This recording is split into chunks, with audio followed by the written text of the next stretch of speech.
What's going on, everyone? Hope you're having a wonderful time. My name is Ethan. I go by Lord Ethan. I am a 6-year Overwatch collegiate varsity coach, and today we're going to be taking a look at some platinum DPS gameplay.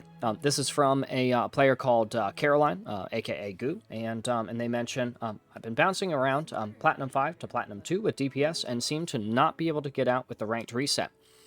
Absolutely can't blame you. Rank resets are absolutely brutal to navigate, and hopefully we can find a couple of things that that make putting yourself in positions to make decisions that make it easier to win games over time a little bit easier, so that we can really climb up into the ranks that we would like to spend a little more time in. Some of those ranks end up being really fun to spend time in.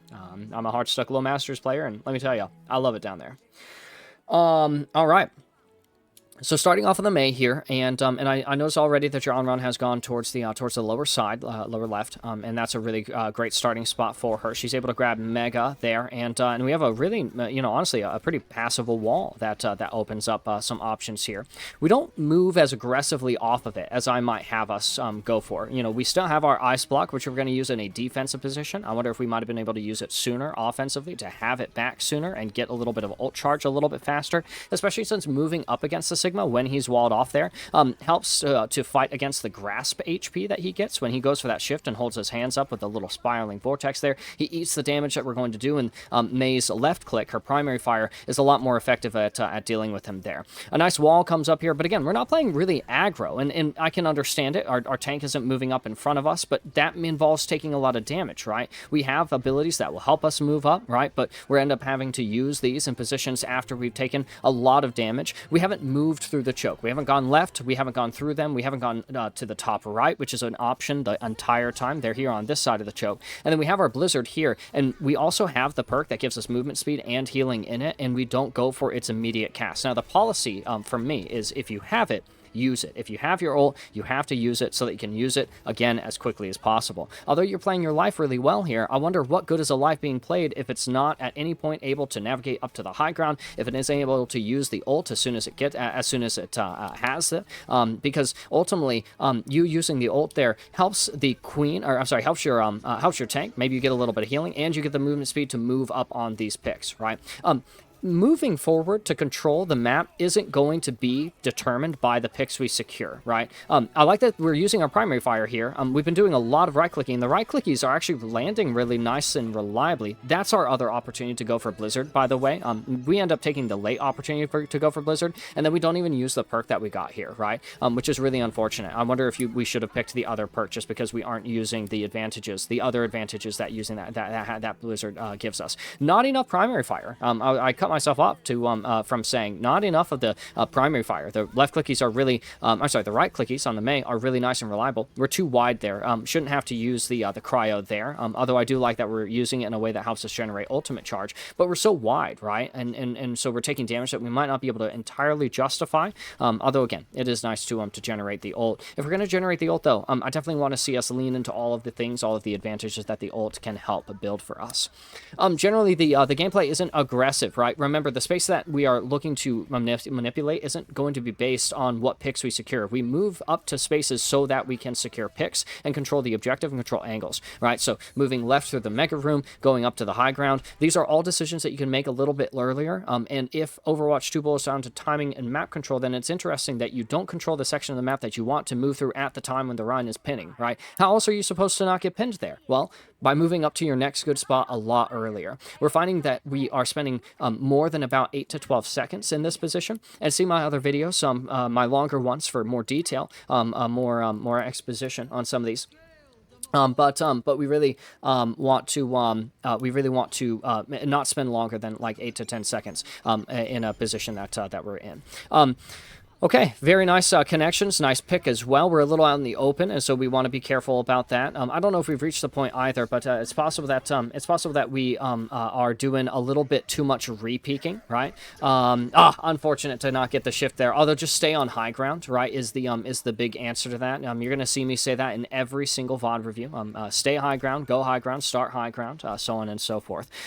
We have another Blizzard here, and I don't know when we generated it, but I'm willing to bet you that we had an opportunity to use it here. here. I'm glad that we died to catch our wave with the rest of our team, and are going to be able to reset and figure out where to go from here. I actually really like our walls generally. I mean, they're not perfect walls, but I like that we are finding ways to use the walls, and I want to see, and this is something that would be really fun to go into with like a lot more detail, which unfortunately we can't do for every VOD review since those take like up to an hour and a half depending on the review. So I'd love to see how the wall could help you justify playing more aggro, where either your primary fire is getting more value, your left clickies are easier to land. Be careful, too much jumping here, by the way, too much jumping on the Mei. Bad jumping. I don't like it. We have another opportunity to use our Blizzard here. If you have it, use it, right? We also have other ults going out, right? Ults are really well paired with other ults and combos, and we get a little occupied with the Rhine here instead of playing the objective and going for that, just its progress here. We're also dueling a Rhine in a close space when we don't have our wall or our cryo, which are like the two variables, the two conditions for us to play in that space. It's possible as well that we could cook our Onron by ice blocking there and being being an obstacle for her to bump into if she needs to get out with a Reaper. And I think Wall ran up right when we could have. And I really like this Blizzard, but I like the fact that like we're using it, right? Nice timing on the ice block as well. Be careful about standing out in the middle of the open there, right? You don't have to be on the objective because it doesn't need contest. We're not in an overtime fight. You can play at range, play your angles. I like seeing the right click, or I'm sorry, the primary fire get a little bit of use here, but you definitely have an opportunity, lots of opportunities to go up to the high ground and figure out where you want to go from there, right? Make sure that your movement is really intentional. We're always making our decisions based on all of the information that we can get, as much of it as we can get, and so you want to make sure that every step is intentional. Every cooldown is based on what you see, hear, know the enemy is going to do. Cut out the jumping as well. Too much jumping. I outlined lots of reasons for the jumping and why it is bad in all of my other VOD reviews. So like I said, be sure to take a look at some of the other content here.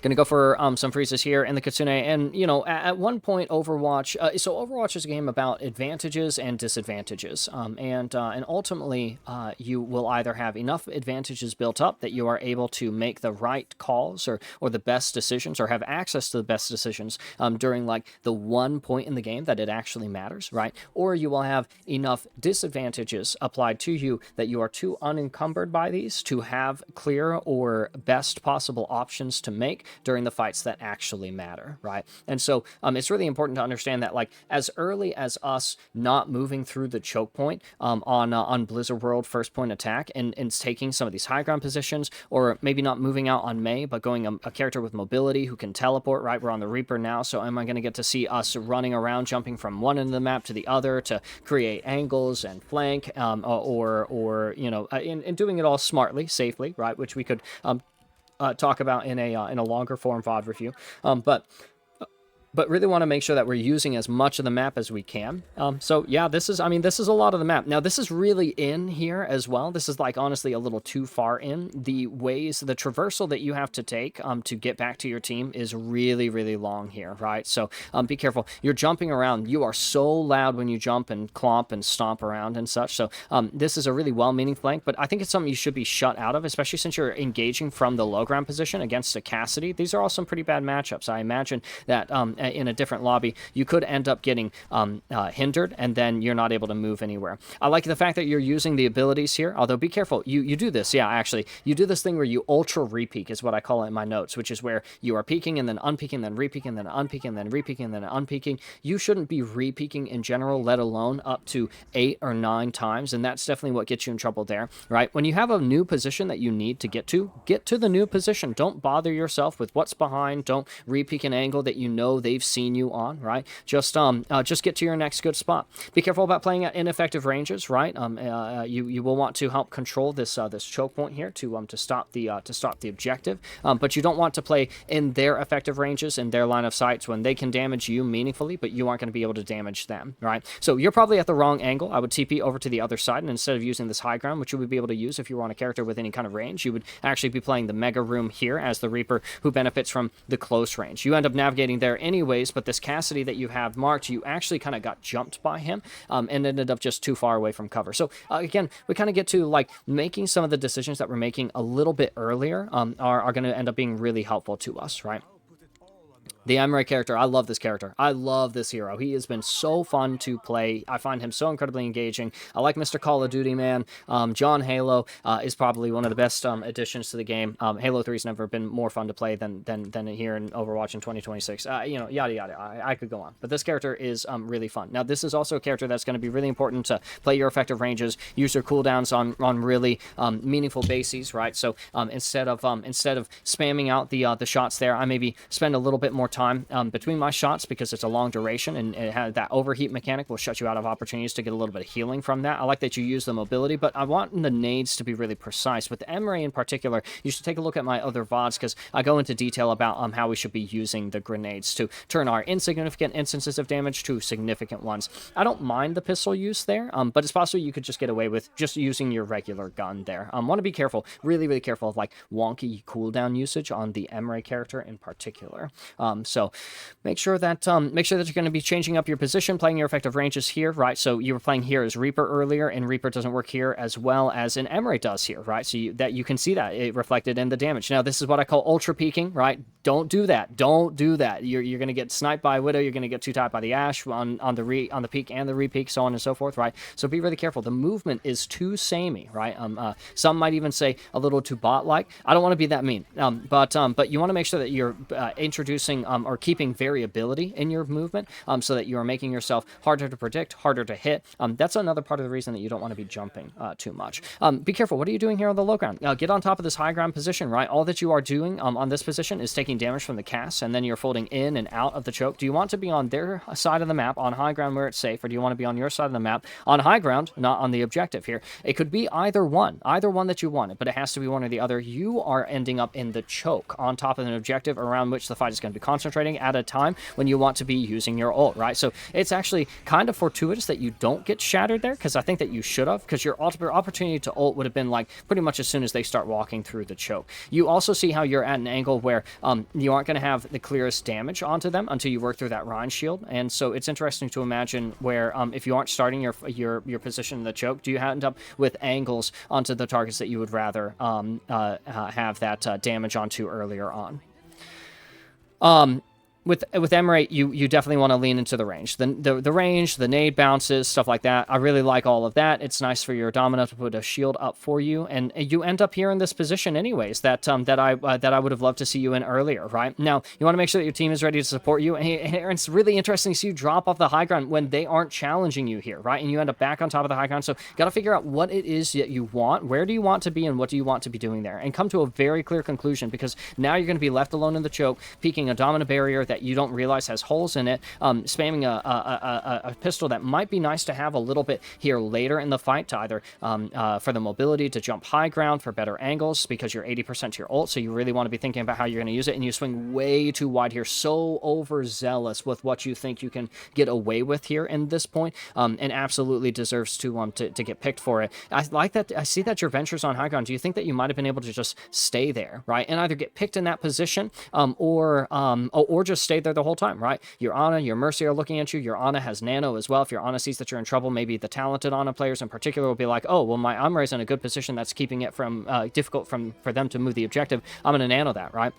Be careful, as Emre, I see a lot of double nade casts from a lot of Emre players. Don't do that. Double nade casts are like such a huge liability. It sets you up really poorly for later stages of the fight, and now you have to use your pistol instead of your nades that you would otherwise have. You also have your ult to use here, which you should be using instead of anything else, instead of the utilities that you don't have or the utilities that you wish you had. You have an opportunity to use the ult here to keep them from being able to use the Juno sightlines to secure the picks that you want to get, right?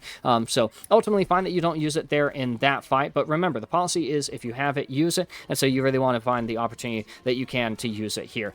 Generally, you're playing a little far away from your walls, corners, covers, especially when you're going on these wide swings, these wide peaks right here, and I saw a little bit of WS strafing instead of AD strafing, so just be careful about moving in straight lines with no no variability in our movement patterns. I like the nade cast here, and it looks like we're off angling to set up for the ult here. I like that we get a little bit of scouting info as well before we go for the rip, and we end up with a really nice ult here. Make sure that you're using your aerial cover here, right? You're out in the middle of the open. That makes it really easy for them to damage you. And once they start damage you, get back on the high ground. That's where you're safer. The soldier can't see you when you're up there on that high ground, but he can if you're running back through your choke and he's running out after you through that same choke, right? So a little bit too out in the open, not quite enough ulting, not quite enough proactive positioning, proactive seeking out of some of the positions that you would want to be playing in, right? The high ground positions, the off angle, the left, the right, moving anywhere but spending time in the choke. The choke is one of the worst places, like in any video game ever, to spend. Don't spend time in the choke point.